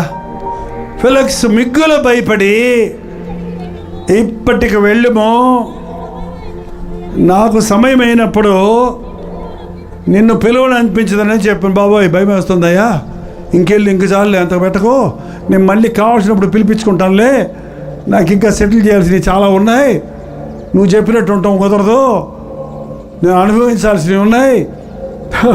మరి ఏమనుకున్నాడో. ఆ వాక్యం తెలిసిన తర్వాత కూడా చాలామంది మారు మనసు పొందరండి. ఈ ఫిలిక్స్ మారలేదు. ఈరోజు చాలామంది సభలకు వచ్చే వాళ్ళు అందరూ ఇంతేనండి. సరేలేండి, అలాగేనండి, రేపు వస్తాం కదా చూసుకుందాంలేండి, ఇంకా మాకు కొంచెం ఉద్యోగంలో గొడవలు ఉన్నాయండి, ఆ ఉద్యోగం గొడవలు చూసుకోవాలి, కొన్ని సంతకాలు తప్పుడు సంతకాలు పెట్టాలి, ఇవన్నీ అవ్వదు. ఇప్పుడు యేసుప్రభుని నమ్ముకుంటే ఇవన్నీ అవ్వదు. బూతులు తిడితే కానీ మా పనోళ్ళు పని చేయట్లేదండి, బూతులు తిడితే కానీ పని చేయరండి. ఇప్పుడు ఎట్లా నేను బూతులు తిట్టకుండా ఉండాలంటే పని అవ్వదు నాకు, అందుకని నేను మారు మనసు పొందను అంటాడు. మారు మనసు పొందకపోతే పాతాళనే పోతావు కదరా నాయన. ఏంటండి వాయిదా వేయబాకండి. మీరు ఏదైనా వాయిదా వేసుకోండి, యేసు ప్రభు ఇచ్చే అవకాశాన్ని మాత్రం వాయిదా వేయద్దు. ఇదే అనుకూలమైన సమయమో, ఇదే. ఇంకా ఇతని జన్మలో మారలేదు. ఈ ఫెలిక్స్ మారలేదు సరిగదా. అసలు ఇతని ఉద్దేశమే వేరు, అసలు ఉద్దేశమే వేరు. పౌలుని రప్పించింది ఏంటంటే ఈయనకి ఏమైనా లంచం దొరుకుద్దేమో అని, ఏమైనా డబ్బులు దొరుకుతాయేమో, నన్ను ఇడిపించవయ్యా, నీకు చెక్ ఇస్తాను, లేకపోతే నేను ఆయనతో చెప్పిస్తాను, నేను ఆయన దగ్గర ఏదైనా ఇప్పిస్తాను అంటాడని ఒక లంచగొండే అధికారి ఇతను, ఒక మోసగాడు ఇతను. కాబట్టి తన ఉద్దేశం వేరు. మీటింగులకు వచ్చే వాళ్ళ ఉద్దేశాలు వేరుగా ఉంటాయండి. అందరూ రక్షించబడాలని రావట్లేదు, అందరూ నూతనంగా ఆశీర్వదించబడాలి, నూతన జీవితం పొందాలని రాని వాళ్ళ క్రైస్తవుల సభలకు వచ్చే వాళ్ళల్లో సగానికి సగం మంది ఉద్దేశాలే వేరు. ఐ డోంట్ నో ఏ మనసుతో నువ్వు వచ్చావో, ఎవరినో చూద్దామని వచ్చావో, ఏదో చేద్దామని వచ్చావో, ఏదన్నా ఇస్తారని వచ్చావో. ఏంటంటే ఒక మనిషికి బోధ చేసినప్పుడు మళ్ళీ నీ జన్మలో అతన్ని నువ్వు చూడవు, మరొక అవకాశం నీకు దొరకదు అన్నంత అక్కడితో చెప్పవయ్యా అని ఒక దైవజనుడు చెప్పాడంటే. తెలియదు రేపటిదాకా నువ్వు బతుకుంటావో నేను బతుకుంటావో తెలుసు అంటారా? మన చేతుల్లో లేదు మన జీవితం. యేసయ్యకు నీ జీవితం ఇస్తే భూకంపం వచ్చినా పర్వాలేదు, చచ్చినా పర్వాలేదు, బతికినా పర్వాలేదు. బతికితే క్రీస్తు కొరకు ఇక్కడ ఉంటాం, చస్తే ఎక్కడ ఉంటాం? హల్లెలూయా, పరలోకంలో ఉంటాం. నీ మనస్సాక్షి సరి చేసుకోకపోతే దొంగ వచ్చినట్లు వస్తానన్నాడు. ఎప్పుడు వస్తాడో తెలియదు, మరణం ఎప్పుడు వస్తుందో మనకు తెలియదు, ఎవడి మరణం ఎప్పుడో తెలియదండి.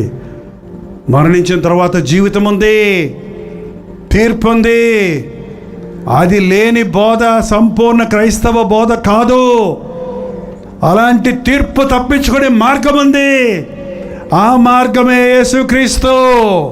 ఆ సిలువ దగ్గరకు మనిషిని తీసుకెళ్లకుండా ముగించే పాస్టరే కాదు.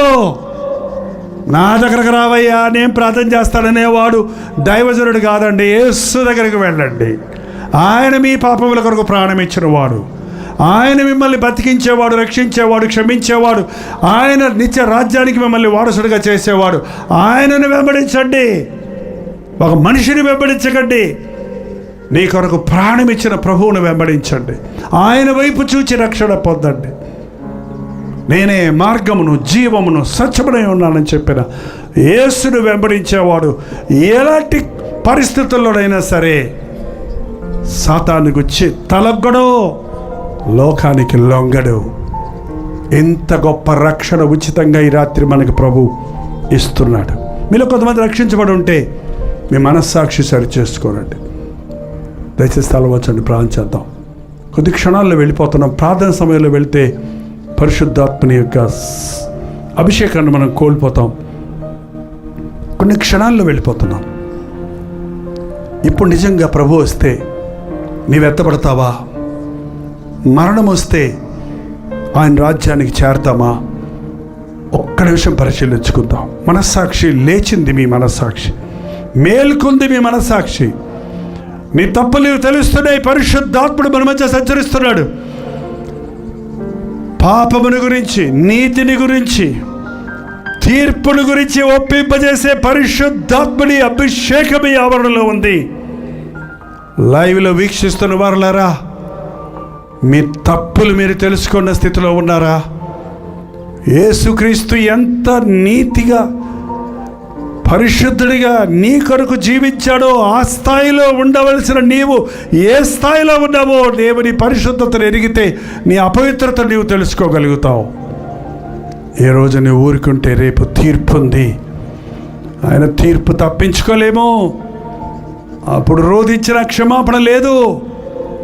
ఇప్పుడు అడిగితే దేవుడు క్షమించడానికి సిద్ధంగా ఉన్నాడు. నీవెంత పాపివైనా నిన్ను క్షమించడానికి ఆయన సిద్ధంగా ఉన్నాడు. నిన్ను క్షమించడం కోసమే కలువరి సిలువలో ఆయన ప్రారంభించాడు. నిన్ను ప్రేమించి నిన్ను ఆయన రాజ్యములో చేర్చుకున్నట్టుకే పరము నుండి దిగి వచ్చి మన వలె శోధించబడి జయశీలుడిగా జీవించి యాగముగా తన ప్రాణ త్యాగాన్ని చేసి తన పరిశుద్ధ రక్తమును చిందించి పాప క్షమాపణ కలుగజేశాడు. యేసు వైపు చూడు. నిలబడగలిగిన వాళ్ళందరూ నిలబడండి. మోకరించగలిగితే మోకరించండి. ఆశీర్వాద ప్రార్థనలో ఇప్పుడే మీరున్న పాలంగానే మిమ్మల్ని దేవుడు అభిషేకించాలని, శుద్ధీకరించాలని, మీ హృదయంలో ఉన్నటువంటి ప్రతి అపవిత్రత నుండి మిమ్మల్ని కడిగి పరిశుద్ధపరిచి నీతిమంతులుగా తీర్చి మీ ఇళ్ళకు పంపించాలని ఆశపడుతున్నాడు. రేపు మనది కాదు, ఇదే అనుకూలమైన సమయం. దేవా, ఇప్పుడే నా జీవితాన్ని నీ చేతుల్లో పెడుతున్నానయ్యా. ఒక్క మాట్లాడు చాలు, మిగిలింది ఆయన చూసుకుంటాడు. నీకు తెలియదు, ఏం తెలియదు, నీకేం తెలియదు. నువ్వు ఇదిగో ప్రభా, నాకు తెలియదు నాయన, నా మనస్సు ఇదిగో అయ్యా, నా హృదయం ఇదిగో అయ్యా, నువ్వేం చేస్తావో చేసుకో. నన్ను ఒక్క మాట నువ్వు మనసు తెరిచి, ప్రభా నా జీవితం నీకు అప్పగించుకుంటున్నానయ్యా. వ్యర్థంగా బ్రతుకుతున్నానయ్యా, నామకార్థంగా బ్రతుకుతున్నానయ్యా, ఆచారంగా బ్రతుకుతున్నానయ్యా, నా బ్రతుకు సరిలేదయ్యా, నా జీవితంలో సమాధానం లేదయ్యా, నా జీవితంలో సంతోషం లేదయ్యా, నేనేం సాధించలేకపోతున్నానయ్యా, నా జీవితాన్ని నీకు ఇచ్చేస్తున్నానయ్యా. బాగు చెయ్యయ్యా, నన్ను బాగు చేసుకో అయ్యా, నన్ను కడుక్కో అయ్యా, నన్ను పరిశుద్ధపరచయ్యా, నన్ను వాడుకో అయ్యా, నన్ను నీ రాజ్య వారసుడిగా చేసుకో అయ్యా. నోరు తెరిచి యేసు నామంలో ప్రార్థించండి. యేసు క్రీస్తు నామములో ఏది అడిగినా ఇవ్వడానికి ఆయన సిద్ధంగా ఉన్నాడు. చమకబారివి కాదు, విలువైన వాటిని అడగండి. నీలాగా ఉండాలని ఆశయ. నీ జీవితము నాకు దయచేయి నాయన, నీ ప్రేమ నాకు దయచేయ. ప్రతి ఒక్కరు నోరు తెరవండి. ఈ సమయంలో పరిశుద్ధాత్ముడు మన మధ్య పనిచేస్తున్నాడు. ఈ సమయంలో దేవుడు నాతో మాట్లాడుతున్నాడు. లోతైన స్థిరమైన రక్షణ అనుభవాన్ని పొందాలని, ఆయన దృష్టిలో నీతిమంతుడిగా తీర్చబడాలని, ఆయన సాక్షిగా ఉండాలని నేను ఆశపడుతున్నానన్న వారు ఉంటే మీ కుడి చేయి ఎత్తి చూపించండి. ఒక ప్రత్యేకమైన ప్రార్థన చేసి మీటింగ్ ముగించుకోబోతున్నాం. ఊరకే అనాలోచనగా చేయక్కర్లేదు, అలవాటుగా చేయక్కర్లేదు. మీ హృదయంలో తీర్మానం చేస్తే చెయ్యెత్తి చూపించడానికి సిగ్గుపడకండి. మనుషుల ముందు నన్ను ఒప్పుకోవడానికి సిగ్గుపడే వారి విషయమై తండ్రి ఎదురు నేను సిగ్గుపడతానన్నాడు దేవుడు. నేను చూడటం లేదు మీ చేతులు, ప్రభు చూస్తున్నాడు మీ చేతులు. ప్రభు తన చేయి చాచి నీ చేయి పట్టుకొని నేను నడిపించాలని ఆశపడుతున్నాడు. ప్రభు నా చేయి పట్టుకోయ్యా, నేను పాప కూపంలో కూలిపోతున్నానయ్యా, లోకంలో మునిగిపోతున్నానయ్యా, చిక్కుల్లో సమస్యల్లో సతమతమైపోతున్నానయ్యా, దిగులు చింత విచారం బాధ వేదన నన్ను చుట్టుముట్టుకున్నాయ్యా. నాయనని నీ లోకంలో నీ సాక్షిగా బతకలేకపోతున్నానయ్యా. నా చేయి పట్టుకొని నన్ను లేవనెత్తయ్యా, నా చేయి పట్టుకొని నన్ను నడిపించేసయ్యా. ఒక్క కేకవై ఆయన తన గాయపడిన హస్తాన్ని చాపి నీ చేయి పట్టుకొని లేవనెత్తుతాడు. జిగటగల దొంగ ఊబిలో నుండి ఆయన నన్ను లేవనెత్తి బండపై నా పాదములు స్థిరపరిచాడని దావీదు చెప్పినట్లుగా సాక్ష్యం చెప్పగలుగుతావు. క్రీస్తునే బండ మీద నన్ను నిలబెడతాడు. జారకుండా కాపాడేవాడు ఆయన, పడకుండా కాపాడేవాడు ఆయన. నా రాజ్య వారసుడిగా చేసుకుంటానని, జయించు వాడిని నాతో పాటు సింహాసనం మీద కూర్చుంటబెట్టుకుంటానన్న ప్రభువు మనకు ఉన్నాడు. చేయెత్తిన వారు దేవా నన్ను క్షమించయ్యా, మీ మనస్సాక్షి దోషారోపణ చేసే విషయాన్ని మీ నోరారా ఒక్క మాట చెప్పండి. మన పాపములు మనము ఒప్పుకొనిన ఎడల ఆయన నమ్మదగిన వాడు, నీతిమంతుడు కనుక మన సకల దుర్నీతి నుండి మనల్ని పవిత్రులుగా చేస్తాడు. ఇప్పుడే క్రీస్తు రక్త ప్రవాహం విశ్వాసము ద్వారా మన మధ్యలో ప్రవహిస్తూ ఉంది. కడగబడు, శుద్ధీకరించబడు, పరిశుద్ధపరచబడు, నీతిమంతుడిగా తీర్చబడు. ఆచార క్రైస్తవుడిగా పరిచయుడు పెద్ద ప్రార్థన చేశాడు. సుంకరి వచ్చి ఆకాశం వైపు కన్నులెత్తకై ధైర్యము చాలక రొమ్ము కొట్టుకొనుచు, పాపినైన నన్ను కరుణించయ్యా అని ఒక కేక వేశాడంతే. నీతిమంతుడిగా తీర్చబడి ఇంటికి వెళ్ళాడట. అయ్యా, పాపినయ్యా, దోషినయ్యా, బలహీనుడయ్యా, బలహీనురాలనయ్యా, పరిశుద్ధపరిచయ్యా, కడిగయ్యా, కనికరించయ్యా, ఒక కేకవై ఇప్పుడే నిన్ను పరిశుద్ధపరిచి నీతిమంతుడిగా, నీతిమంతురాలుగా తీర్చి ఈ రాత్రి నిన్ను పంపించడానికి ప్రభువు మన మధ్య ఉన్నాడు. పరిశుద్ధుడా, ప్రేమగల తండ్రి, ఒక్కసారి నీ బిడ్డలను చూడయ్యా. చేతులెత్తి ఆశతో నీ వారిని ఆదుకోవాలని భయపడకు, దిగులు పడకు. నేను నీ చేయి పట్టుకుని నడిపించదను, నిన్ను విడువను, ఎడబాయనన్నా వాగ్దానముతో వారిని నింపు నాయన. మా దోషములను కడుగుటకే, మమ్మల్ని నీతిమంతులుగా తీర్చుటకే, మమ్మను పరిశుద్ధపరచుటకే, మమ్మల్ని నీ రాజ్య వారసులుగా చేసుకున్నటకే కదా ఆ కలువరి సెలవులో మా కొరకు యాగమయ్యావే. వందనాలయ్యా. నిన్నే నమ్ముకున్నానయ్యా. నీవే నా దేవుడవయ్యా, నీవే నా ప్రభువయ్యా. నీ కోసమే బ్రతుకుతానయ్యా. నీ మీదైనా ఆశయ్యా, నీతోనే నా జీవితం అయ్యా అని ఈరోజు ఎవరెవరు ప్రభుతో ఇక్కడ చెబుతున్నారో వారి ప్రార్థన ప్రభు వింటున్నాడని విశ్వసించండి. ఆయన చేతుల్లో చేయి పెట్టినప్పుడు విడిచిపెట్టిపోయేవాడు కాదు ఆయన. నా చేతిని నా 18 ఏళ్ళ యవ్వన కాలంలో ఆయన చేతికి అప్పగించాను. ఈ రోజు వరకు నన్ను నడిపిస్తున్నాడు నా యేసయ్య. హల్లెలూయా. నిన్ను నడిపిస్తాడు, నిన్ను దీవిస్తాడు, నిన్ను అనేకులకు దీవెనకరంగా చేస్తాడు. నేను పనికిరాను అనుకోవద్దు. నేనెందుకు పనికిరాని వాడిని, పనికిరాని దాన్ని అనుకోవద్దు. నా జీవితాన్ని పాడు చేసుకోవాలని కుమిలిపోతూ కూర్చోవద్దు. నువ్వు పోగొట్టుకున్నవన్నీ తిరిగి ఇచ్చేవాడు. నూతన బలాన్ని, నూతన శక్తిని ఇచ్చేవాడు ఆయన. నీకు కొత్త రూపునిచ్చేవాడు, కొత్త హృదయం ఇచ్చేవాడు, కొత్త జీవితం ఇచ్చేవాడు. నీ యేసయ్య ఎంత గొప్పడో తెలుసుకో. ఆయన చేతుల్లో నిన్ను నీవు పెట్టుకో. పరిశుద్ధుడా, ఒక్కసారి చూడయ్యా. ఏ గుండెల్లో నుంచి మూలుగులు వింటున్నావో వారిని ఆదుకో నాయన. తిరిగి వెళుతున్న వారి క్షేమమైన ప్రయాణాలను అనుగ్రహించమని, లైవ్లో ఏకీభవిస్తున్న వారిని కూడా దీవించమని యేసు క్రీస్తు నామములో అడుగుచున్నాను తండ్రి. మన తండ్రి అయిన దేవుని యొక్క ప్రేమయు, కుమారుడైన క్రీస్తు యొక్క కృపయు, ఆదరణకర్త అయిన పరిశుద్ధాత్మ యొక్క సహవాసమును కూడి ఉన్న మనందరికీ ఇప్పుడును సదాకాలము తోడై ఉండును గాక. ఆమేన్, ఆమేన్, ఆమేన్.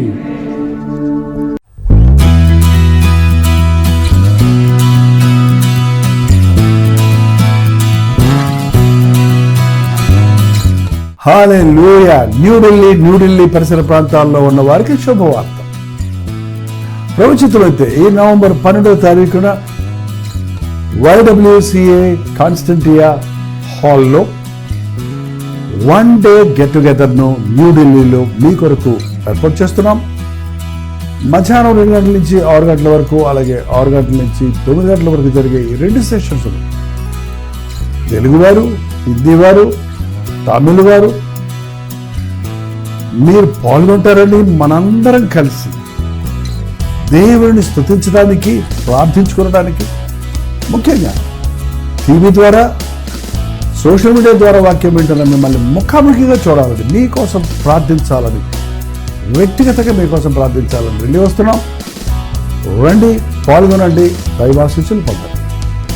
మరిన్ని వివరాలు కావాల్సిన వారు 8939393939 నెంబర్కి కాల్ చేయండి, లేదా ఈ QR కోడ్ స్కాన్ చేసుకోండి. గుర్తుపెట్టుకోండి, నవంబర్ 12వ తారీఖు న్యూఢిల్లీలో YWCA కాన్స్టంటియా హాల్లో, అశోక్ రోడ్లో ఉన్న హాల్లో 1 డే గెట్ టుగెదర్ జరుగుతుంది. రండి, మీ స్నేహితుల్ని, బంధువుల్ని అందరినీ కూడా ఆహ్వానించండి. తప్పక వస్తారు కదా.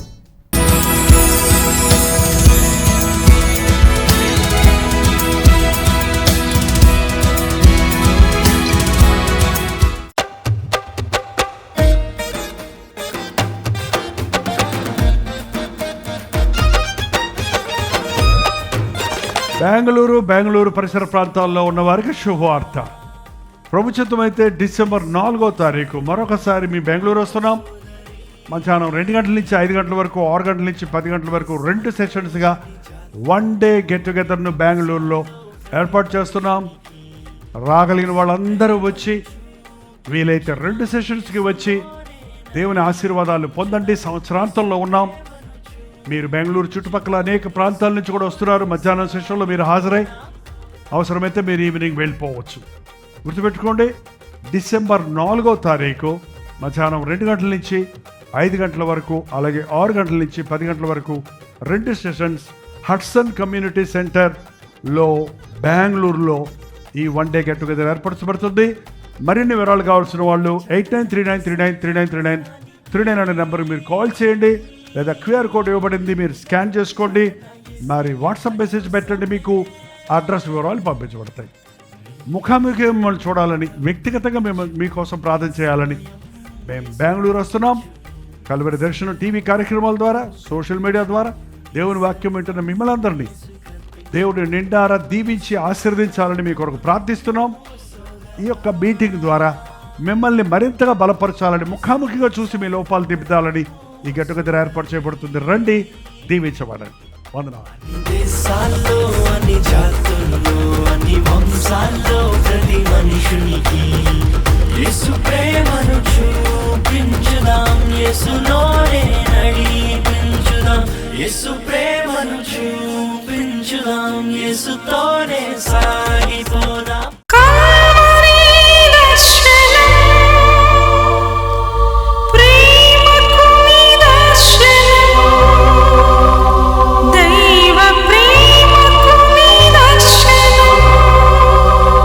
తెలుగు, తమిళ, హిందీ, మలయాళం, బెంగాలీ, ఒరియా అనే 6 భాషల్లో టెలివిజన్ ప్రోగ్రామ్స్ కొనసాగుతూనే ఉన్నాయి.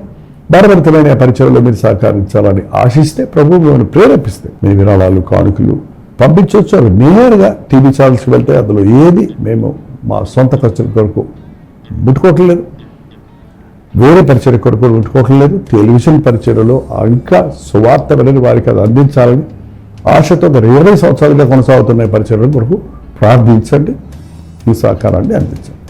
ఈ విషయంలో మీకు ఇంకా వివరాలు కావాలంటే 89393939 అనే నెంబర్కి మార్నింగ్ 10 నుంచి ఈవినింగ్ 10 లోపల మీరు ఫోన్ చేయండి, వివరాలు మీకు తెలియజేస్తాం.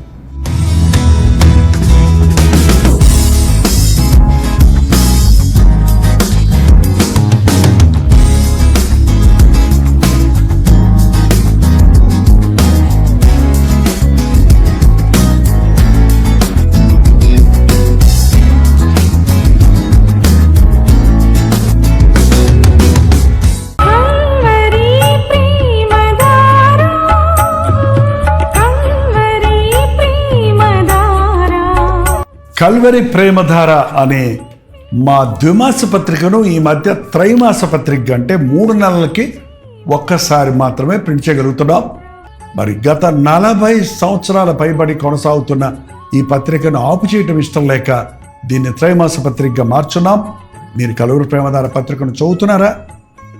ఒక ఉచిత పత్రిక కావాలంటే ఇవ్వాలే మీ పేరు, చిరునామా, అడ్రస్తో పాటు ఇంటి నెంబర్తో పాటు క్లియర్గా పంపించండి. తప్పకుండా ఒక ఉచిత పత్రికను మీకు పంపిస్తాం.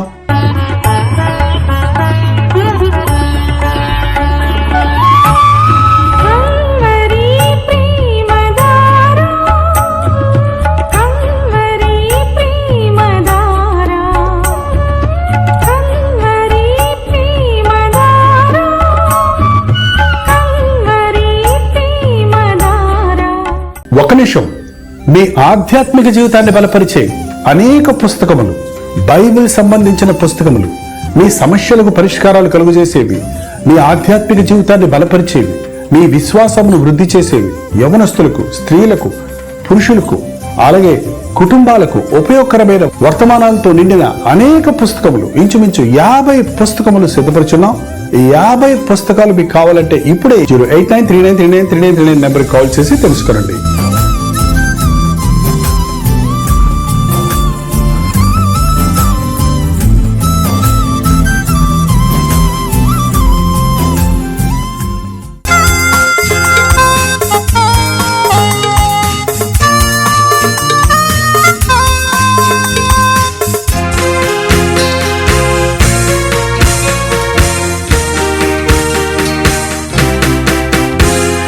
బ్రతుకు భారమై నిరాధారమై నిరాశతో నిండిన వారికి ఇది నిరీక్షణ ధ్వని.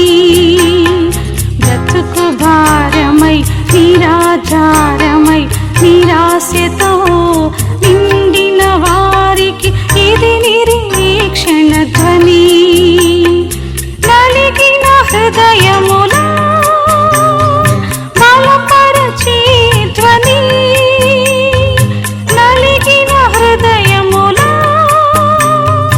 బలపరచే ధ్వని. దుఃఖితులెల్లరికీ ఇది ఆదరణ ధ్వని. దుఃఖితులెల్లరికీ ఇది ఆదరణ ధ్వని.